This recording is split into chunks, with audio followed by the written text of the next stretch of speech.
नमस्कार। मुद्दा तो है में आपका स्वागत है। मैं हूं आपके साथ ब्रजेश चौक से। आज मुद्दा है बहाने हजार, हार पर रार, कभी ईवीएम, कभी धन बल तो कभी लाडली बहना। जी हां, कांग्रेस नेता अपनी हार के अलग अलग कारण बता रहे हैं, या यूं कहें कि बहाने ढूंढ रहे हैं, क्योंकि इस बार ईवीएम पर कांग्रेस नेता दोष मढ़ नहीं सकते। तो अब कोई लाडलियों को अपनी हार का प्रमुख कारण बता रहा है, तो कई प्रदेश नेतृत्व पर सवाल उठा रहे हैं। इतना ही नहीं, जीतू पटवारी पर भी कांग्रेस नेता बटे हुए नजर आ रहे हैं, जिस पर अब बीजेपी चुटकी ले रही है। लेकिन सवाल यह है कि हार के कारण क्या रहे, इसको लेकर कांग्रेस नेताओं की एक राय क्यों नहीं है। अगर प्रदेश में लाडली बहना योजना हार की वजह बनी, तो दिल्ली समेत अन्य राज्यों में भी महिलाओं के लिए योजना चल रही हैं, वहां इंडिया गठबंधन को इसका फायदा क्यों नहीं मिला। क्या हार की जिम्मेदारी लेने से कांग्रेस के नेता बच रहे हैं, इसलिए वो बहाने ढूंढ रहे हैं? आज चर्चा में इन तमाम सवालों की तह तक पहुंचने की कोशिश करेंगे, लेकिन पहले देखिए ये रिपोर्ट।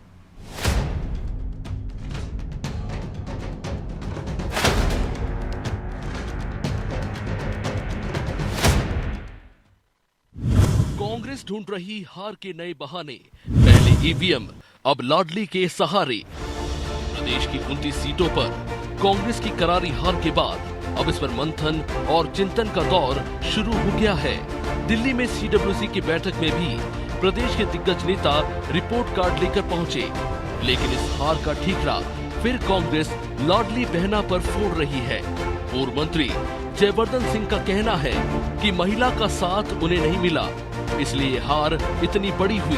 विधानसभा चुनाव में कांग्रेस ने आधी आबादी को ही अपनी हार का मुख्य कारण माना था, और लोकसभा चुनाव में भी कांग्रेस वही राग अलाप रही है। लेकिन सवाल ये है कि मध्य प्रदेश के अलावा दिल्ली समेत अन्य राज्यों में भी महिलाओं को लुभाने के लिए इंडिया गठबंधन के दल योजना चला रहे थे, फिर वहां महिलाओं ने उनका साथ क्यों नहीं दिया? वहां बीजेपी की सीटें कैसे बढ़ी? खैर, पार्टी तो जीतू पटवारी को लेकर भी दो फाड़ दिख रही है। अजय सिंह और कांतिलाल भूरिया बड़े नेताओं पर सवाल उठा रहे हैं, तो जयवर्धन सिंह उनके बचाव में खड़े हो गए हैं। मेरे हिसाब से अगर हम जो हमारा वर्तमान में प्रदेश नेतृत्व है, हम उन पर ही पूरा जिम्मेदारी डालें, वो सही नहीं है, क्योंकि उनको सिर्फ 6 महीने ही मिले हैं अलग अलग पदों पे। तो सिर्फ उनकी बात नहीं है, बल्कि हम सब की बात है कि आखिर ऐसा क्यों हो रहा है। कहीं ना कहीं मेरा जो अनुमान है, लाडली बहना योजना के बाद भी जिस विस्तार से और जिस बारीकी से कांग्रेस को हर महिला तक पहुंचना चाहिए था, हम नहीं पहुंच पाए हैं, और उसका ही परिणाम है कि हम इस स्थिति में आज यहां आ गए हैं। महिलाओं पर हार का ठीकरा फोड़ने पर अब बीजेपी भी कांग्रेस पर तंज कस रही है। बीजेपी कह रही है कि कांग्रेस हार के बहाने ढूंढ रही है, लेकिन सच ये भी है कि बीजेपी को आधी आबादी ने आशीर्वाद दिया, और कांग्रेस के नेताओं ने जिस तरह से महिलाओं को लेकर बयान दिया, उसका खामियाजा उन्हें भुगतना पड़ा।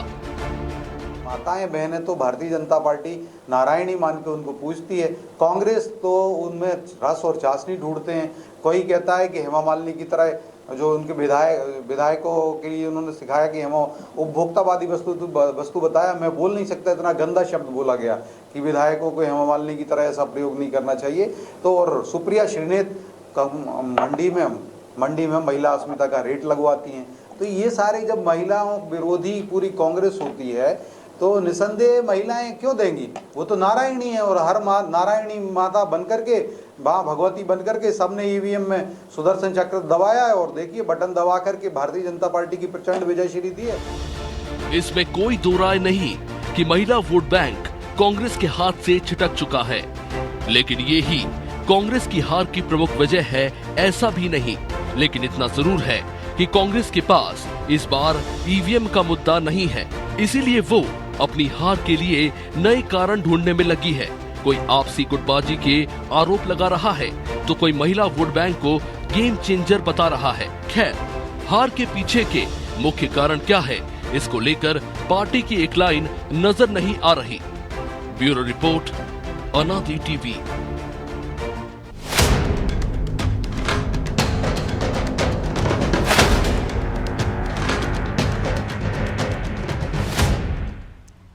तो इस मुद्दे पर चर्चा के लिए हमारे साथ जुड़ गए हैं कांग्रेस प्रवक्ता टीकाराम कोष्टा। बीजेपी प्रवक्ता सचिन वर्मा और वरिष्ठ पत्रकार प्रदीप तिवारी। आप सभी का बहुत बहुत स्वागत है। कोष्टा जी, शुरुआत आपसे ही करते हैं। वो कह रहे हैं कि जब महिलाओं में आप रस और चाशनी ढूंढेंगे तो वो क्यों वोट देंगी, और हार के अलग अलग कारण क्यों तलाश रही है। ईवीएम नहीं है इस वजह से इस बार कांग्रेस को नए बहाने तलाशने पड़ रहे हैं। कोई कह रहा है जीतू पटवारी की वजह से आ रहे हैं, कोई कह रहा है लाडली बहना की वजह से, तो कोई अन्य कारण बता रहा है।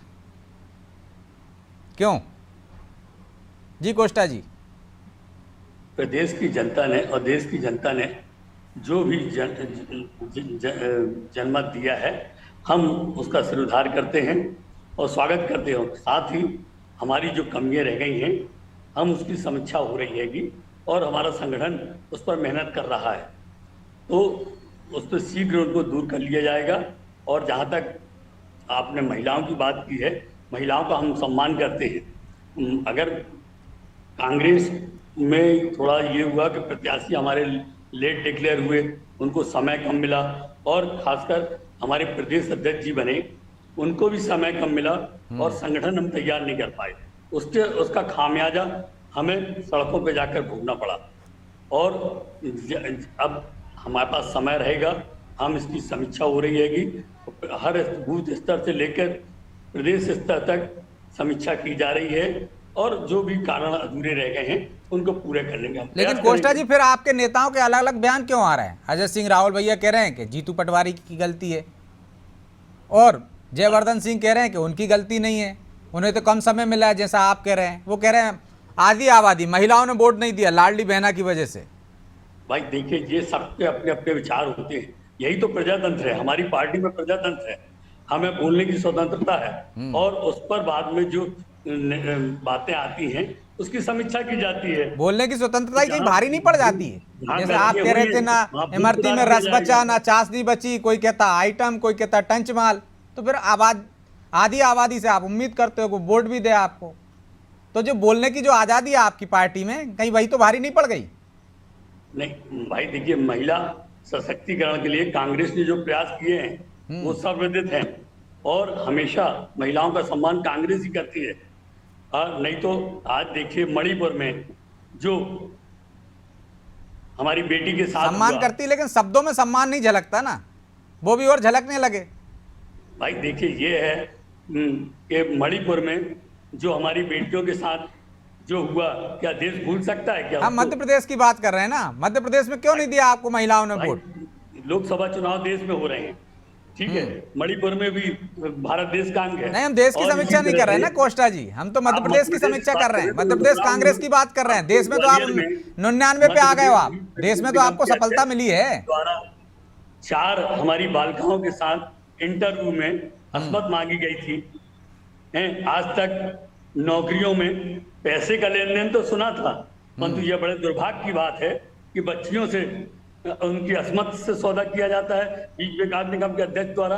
और यदि इतनी अच्छा महिलाओं के हितैषी भारतीय जनता पार्टी है, तो इस पर क्या कार्रवाई हुई? उस मंत्री के खिलाफ कार्रवाई तो होगी ना, लेकिन महिलाएं आपकी बातों पर भरोसा नहीं करती ना कोष्टा जी। ना 2018 में आपकी बातों पर भरोसा किया, ना 2023 में आपकी बातों पर भरोसा किया, ना 2024 में आपकी बातों पर भरोसा किया आधी आबादी ने। हमारी मध्य प्रदेश में स्थिति ठीक नहीं थी, परंतु हमारी यूपी में स्थिति सुधरी हैगी, आपके राजस्थान में सुधरी हैगी, इसी तरह कर्नाटक में सुधरी है, झारखंड में सुधरी है। हाँ, तो मध्य प्रदेश के नेताओं में ही कमी है ना, मध्य प्रदेश कांग्रेस में ही कमी है ना कोष्टा जी। फिर तो भाई देखिए, जो भाई बाकी जगह आपकी हालत सुधरी है आप कह रहे हैं, तो फिर कमी कहाँ है? कमी मध्य प्रदेश में ही के मध्य प्रदेश के नेताओं में ही है। चिंतन करके उसमें समीक्षा करके सुधार लाएंगे। चलिए, सुधार लाएंगे वो कह रहे हैं वर्मा जी कि सुधार लाएंगे, और आधी आबादी की वजह से जो लाडली बहना योजना है उसकी वजह से आपको ये सफलता मिली है। आपने जो भ्रम फैलाया, आपने जो लालच दिया। देखिए ब्रजेश जी, जिस तरह से कांग्रेस ने इतने चुनावों के बाद में आज अपनी हार को स्वीकार किया है, और अब हर कांग्रेस का एक बड़ा नेता जो है एक नए नए कारण ढूंढ रहा है। कहीं कमलनाथ जी ये बोल रहे हैं कि छोटे जो जनता के छोटे लोग हैं उन्हें बड़े बड़े पैसे दिए गए। अब जो है जयवर्धन जी जो हैं वो महिलाओं को उसका एक कारण बता रहे हैं। अब ये नहीं समझ पा रहे हैं वो कि इस पूरे देश में, मध्य प्रदेश में जो है भाजपा को जो मत प्राप्त हुए हैं उनमें मध्य प्रदेश नंबर 2 पर है कि पहले लेकिन गुजरात ईवीएम तो खुश होगी ना वर्मा जी, कम से कम EVM उसका को तो- उससे पीछे छोड़ दिया उसका। ईवीएम को तो इन्होंने दोष मुक्त अब मान लिया है कई चुनावों के बाद में, कि आज ये बोलने की स्थिति में नहीं रहे हैं कि ईवीएम के ऊपर ये कहीं भी किसी भी तरह का कोई प्रश्न उठा पाए। तो आज अब इनको अपने कमजोरियों को एक्सेप्ट करना पड़ रहा है और अब उसके कारण ढूंढे जा रहे हैं।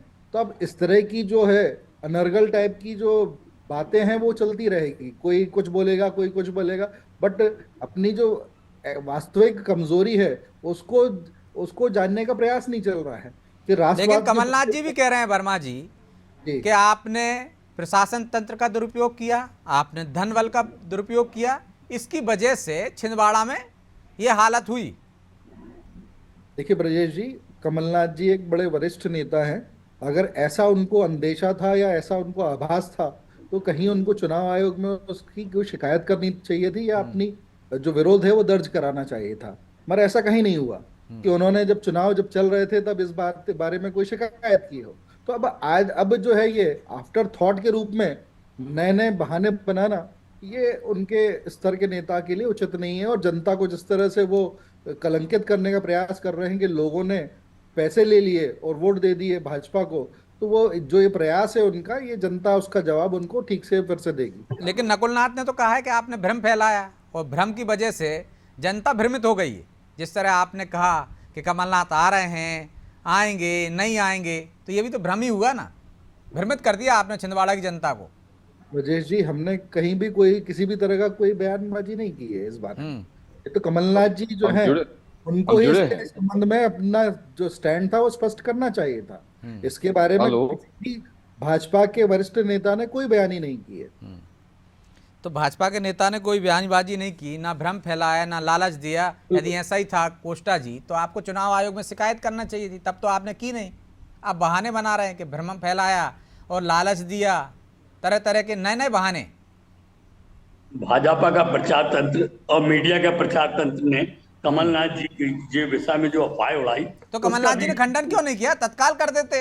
वो तो बायो बदलने में लगे थे, उनके नेता बायो बदलने में लगे थे, झंडा बदल दिया था उनने, तो घर पे भगवा फहराने लगे थे। तो इसमें मीडिया क्या करता? मीडिया ने जितना प्रचार तंत्र उसके अफवाह फैलाने में किया है या भाजपा के प्रचार तंत्र में, उसके हम पीछे रहे, ये हम मानते हैं बिल्कुल। नहीं तो ये बात नहीं बनती। आपने इसी तरह इंदौर में हमारे प्रत्याशी के साथ सत्ता और सरकार के भय दिखाकर जिस तरह से प्रत्याशी को अपने फेवर में कर लिया और सत्ता सरकार के भय में आकर हमारा प्रत्याशी आपके साथ चला गया, उसका भी प्रभाव पड़ा है चुनाव में। इन सब बातों के कारण। और ठीक लाडली बहना की बात की जा रही है, आपने 3,000 रुपए महीने, 3,000 रुपए किए थे 1250 के, वो 3,000 रुपए दें, हम स्वागत करेंगे। लेकिन आप कह रहे थे बंद हो जाएगी विधानसभा चुनाव के बाद, फिर आपने कहा लोकसभा चुनाव के बाद बंद हो जाएगी। बंद हो नहीं रही वो, तो आपकी बातों पर जनता भरोसा नहीं कर रही, महिला भरोसा नहीं कर रही। 3,000 का भी उन्होंने कहा था सिलसिलेवार बढ़ाएंगे, उनको आप पूरा करें। और जिस तरह से भारतीय जनता पार्टी आज देश में टीडीपी के साथ और नीतीश बाबू के साथ मिलकर सरकार बना रही है, उन्होंने जो आश्वासन दिए हैं, क्या भारतीय जनता पार्टी उनको पूरा करेगी? चलिए आऊंगा मैं, इसका जवाब लूंगा वर्मा जी से। तिवारी जी भी जुड़े हुए हमारे साथ। तिवारी जी सुन पा रहे हैं मुझे? ठीक है, क्वेश्चन मुस्लिम भाइयों को मिलेगा तिवारी, और 1 लाख रुपए हज यात्रा के लिए देगी टीडीपी ने जो आश्वासन दिया है। मध्य प्रदेश की बात कर रहे हैं आप, आंध्र प्रदेश पहुंच गए। कोष्टा जी, मुस्लिम को क्या पूरे देश में भारतीय जनता पार्टी? अरे मध्य प्रदेश की बात कर रहे हैं, 29 सीटों की बात कर रहे हैं। हम पूरे लोकसभा की समीक्षा नहीं कर रहे हैं, आ रहे हैं हम आपके पास। तिवारी जी, क्यों कांग्रेस नए नए बहाने ढूंढ रही है? क्या इस बार ईवीएम को आराम दे दिया? उसको पूरे देश में लागू करना चाहिए और जिम्मेदारी नहीं लेना चाहते कांग्रेस के नेता? तिवारी पूरे लागू करना चाहिए। हम तो चाहते हैं कि पूरे देश के हमारे मुस्लिम भाइयों को फायदा पहुंचे। अरे उनके घोषणा पत्र में नहीं है कोष्टा जी, उनके घोषणा पत्र में नहीं है की बात की है। तो जातिगत जनगणना भी कराएं आप, भारतीय जनता पार्टी जिसको हमेशा रोड़ा काटी थी जिसमें मामले में। ठीक है, तिवारी जी की बात आ जाने। तिवारी जी देखिए ब्रजेश जी, कांग्रेस हमेशा जी ब्रजेश जी, ब्रजेश जी बोलिए। सुन पा रहे हैं हमको? हाँ, आपकी आवाज धीमी आ रही है।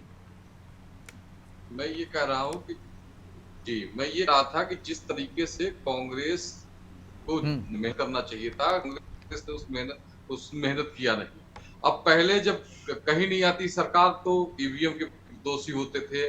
जब इनको सीटें अच्छी मिल गई, कुछ यूपी में, बंगाल में, कई सारे कर्नाटका में, कई जगह स्थितियां थोड़ी ठीक हुई, तब अब ये अपनी दूसरी बातों को रखने लगे। मेरा ये मानना है कि कांग्रेस को अब ये सोचने की जरूरत है कि हम किसी तरह से अपने तंत्र को मजबूत करें। हमारा जो संगठन है, जो युवा कांग्रेस है, जो महिला कांग्रेस है, वो सशक्त हो, और जो राजनीति में जो लीडर काम नहीं कर रहे हैं, जो घरों में बैठ के और लोग बातें करते हैं, उनको बात करना बंद करना चाहिए। जो लोगों के बीच में जाना चाहिए, जनता के बीच में। जब तक ये यथार्थ में नहीं आएंगे तब तक ये इसी तरह की स्थितियां बन पाएगी। कांग्रेस को बहुत समझने की जरूरत। कांग्रेस अभी क्या है कि कुछ जगहों पे ठीक वो कर रही है आगे। जो संगठन बनाया, इंडिया को का संगठन बनाया, उसमें इन्होंने सीटें जो बंटवारा की, उसमें ठीक ठाक स्थिति में आ गए हैं। लेकिन अब इनको और ज्यादा मध्य प्रदेश में आप देखो, एक भी सीट नहीं आई, तो कहीं ना कहीं कांग्रेस की कमजोरी तो रही, संगठन की कमजोरी रही। इसको एहसास करने के बजाय ये दूसरों पे दोषारोपण कर रही है। ये समस्या है कांग्रेस को। अपनी बातों को कांग्रेस समझ नहीं पा रही है कि हम किस परिस्थितियों में जी रहे हैं। आप छिंदवाड़ा सीट सबसे मजबूत मानते थे, मंडला, सतना, राघवगढ़, मुरैना, इस पे लगातार कांग्रेसियों से हमारी बात हो रही थी, तो कांग्रेस के लोग ये कहते थे कि इन सीटों पे हम मजबूती से लड़ रहे हैं और जीतेंगे चुनाव। और आप देखें, प्रदेश अध्यक्ष भी कई बार बयान अभी आए हैं कि 4-5 सीटें मध्य प्रदेश में लाएंगे। आखिर नहीं आई सीटें, तो कुछ ना कुछ कमियां तो रही कांग्रेस में। और इन कमियों को दूर करने के बजाय हम दूसरे पर दोषारोपण मरे। मुझे लगता है कि इस कांग्रेस को अब ये सीखने जरूर, जो बड़े लीडर हैं उनको मंथन कर देने की जरूरत है, और इसमें निचले स्तर पे कैसे हम बेहतर बना सके, कांग्रेस को कैसे मजबूत कर सके संगठन को, और कैसे लोगों को जोड़ सके। जो बेरोजगारी पे बात करते थे, जो शिक्षा की नीति पे बात करते थे, उस बातों को हम जनता तक पहुंचा पाए। इन सब बातों को परखना पड़ेगा और ध्यान रखना पड़ेगा, तब जाके कहीं कांग्रेस मजबूत हो पाएगी। कांग्रेस को अभी अपनी जो समस्या है वही नहीं दिखाई पड़ रही है। तो ये सब चीजें अब कांग्रेस को करनी पड़े। कांग्रेस में इतने सीनियर लीडर है, मंथन करते हैं, लेकिन मुझे नहीं समझ में आता है कि वो मंथन का मामला कहाँ जाता है, और ये किस तरीके से। इतना पुराना संगठन है, इतना मजबूत संगठन था, कई स्टेटों में सरकारें भी आई, लेकिन जिस तरीके से मध्य प्रदेश, छत्तीसगढ़, दिल्ली में परफॉर्मेंस रहा, उससे ये समझ में आता है कि कहीं ना कहीं संगठन की कमजोरी है, संगठन में कुछ अच्छा नहीं चल रहा है, इस वजह से कांग्रेस कमजोर है। जी ब्रजेश। पर दोष दे रहे हैं आप, अपने नेताओं पर दोष दे रहे हैं, संगठन को मजबूत नहीं कर रहे हैं, असल वजह तक पहुंच नहीं रहे हैं, तो कैसे आप मध्य प्रदेश में सरवाइव कर पाएंगे कोष्टा जी? भाई, हम जनता के बीच पहले भी रहे हैं और 5 साल तक संघर्ष भी करेंगे, और जनता के हर मुद्दे को प्रजातंत्र में उठाने का हमारा वायदा है, और हम पूरी लेकिन बीच में रहते तो ऐसी दुर्गति ना होती ना कोष्टा जी। संघर्ष करेंगे। परंतु मैंने जो प्रश्न किया था भारतीय जनता पार्टी से कि जिस तरह से टीडीपी को आश्वस्त कर रहे हैं आप, सत्ता सरकार सुख भोगने के लिए, बहुमत ना होने के पहले से गठबंधन है कोष्टा जी। आप तो ये बताओ, मध्य प्रदेश में 29 के 29 क्यों हार गए?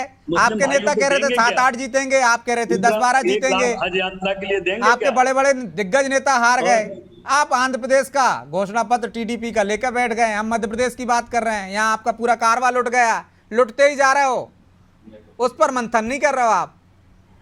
भाई देखिए, सत्ता सरकार से सवाल है हमारा। अरे सवाल हो गए, सवाल तो मेरे सवाल का तो जवाब दे दिए। मध्य प्रदेश में क्यों ऐसी दुर्गति हो रही है? जो स्थिति यहाँ है, कहाँ है आप जनता के बीच में? भाई देखिए, आप लोग अगर हम लोगों को हाईलाइट करेंगे तो हम लोग देखेंगे। मीडिया की मेहरबानी चाहिए हम लोगों को। आप कुछ करेंगे तो अपने आप हाईलाइट होंगे ना, जो आंदोलन करते हैं दिखता है मीडिया पे। बिल्कुल, आपको आमंत्रित भी करेंगे, लेकिन करते नहीं हो ना। निश्चिंत रहे आप, बिल्कुल। क्योंकि जिन्होंने जो महिलाओं के लिए बोला था, लाडली बहना के लिए, इस 16 लाडली बहना को हम 1250 की जगह 3000 रुपए महीने देंगे, नहीं देंगे तो कांग्रेस उसके लिए संघर्ष करेगी। तो आपने भी तो कहा था नारी सम्मान योजना के तहत 1500 रुपए देंगे, अभी तो आपने लोकसभा भाई, चुनाव में कहा कि 1 हमारी लाख रुपए सरकार आई देंगे, तो हम तो सबसे 8,500 रुपए महीना देंगे। भाई, तो हमारी भरोसा सरकार क्यों नहीं अगर कर रही थी, महिलाएं तो आप हम पर? सबसे पहले उनको लागू किए। तो और जहां कोष्टा जहां हमने आश्वस्त किया है, कोष्टा जी, कर्नाटक मध्य में प्रदेश देख की लीजिए, आप महिलाएं आप तेलंगाना में पर देख लीजिए, भरोसा हम क्यों दे रहे नहीं हैं कर वहां रही? कोष्टा जी, मध्य प्रदेश की महिलाएं आप पर भरोसा क्यों नहीं कर रही? आपके नेता कह रहे 8,500 रुपए देंगे, 1 लाख सालाना देंगे, आप यहाँ कह रहे थे नारी सम्मान योजना के तहत 1500 रुपए देंगे, भरोसा क्यों नहीं कर रही? भाई यही तो चिंतन का विषय है। अब हमारी पार्टी की बैठक होगी, उसमें चिंतन होगा और इन सब की समीक्षा होगी कि ऐसा क्या कारण है कि हम महिला वर्ग को, लेकिन जिसके लिए हम संघर्ष करते हैं, विधानसभा की जब सीटें इसके हारी थी उत्थान की बात करते हैं, चिंतन और तो महिलाओं के लेकिन साथ बीजेपी तो कह रही है कि इस वजह से भरोसा जितना नहीं करती अपमानित किया जा रहा है, महिलाएं उसके आप बावजूद पर, भी क्योंकि आप उनको अलग अलग शब्दों से नवाजते हैं। कोई आइटम कहता है, कोई रस और चाशनी देखता है उनमें, कोई टंचमाल कहता है, फिर कैसे भरोसा करें? तो ये भी तो आपको देखना होगा ना, इसमें भी सुधार करना होगा। भाई ये सब तो हम उसमें समीक्षा होगी तो इस सब बात का भी निराकरण किया जाएगा। और कांग्रेस में प्रजातंत्र है, कुछ यहाँ ज्यादा ही पर हर प्रजातंत्र है व्यक्ति की लगता है। अपनी बात सुनी जाती है और उस पर निर्णय होते हैं। कोष्टा जी, कुछ ज्यादा ही प्रजातंत्र है, जिसके मन में जो आता है भाई बोल रहना देता भी है। चाहिए प्रजातंत्र में। तो इससे पार्टी हर को कोई व्यक्ति नुकसान नहीं हो स्वतंत्र रहा भी होना है, चाहिए। ये होते रहना चाहिए, जो जो चाहे जैसा चाहे बोल दे। और ऐसा नहीं कि हिटलर शाही हमने जो बोल दिया वो बंदूक की गोली हो गई, उनका पालन किया जाए। फिर वो सैम पैत्रोदा को क्यों हटा दिया आपने, क्यों कार्रवाई कर दी? इतनी आजादी है आपके यहाँ तो। हेलो, हाँ अरे जी। फिर क्यों कार्रवाई करते हो? सैम पैत्रोदा पे क्यों कार्रवाई कर दी? देखिए- विरासत टैक्स पर आजादी है ना आपके यहाँ तो बोलने की। अगर कहीं अनुशासनहीनता की जाती है तो उस पर भी शट भी आपकी, पट भी आपकी, जमाया। कोष्टा जी। तो ये अनुशासनहीनता नहीं है क्या? आपके नेता पर ही सवाल उठा रहे हैं, आपके नेता अजय सिंह, राहुल भैया सवाल उठा रहे हैं अजय सिंह पर, अजय सिंह सवाल उठा रहे हैं जीतू पटवारी पर। तो ये अनुशासनहीनता नहीं है? इस पर भी कार्रवाई करो।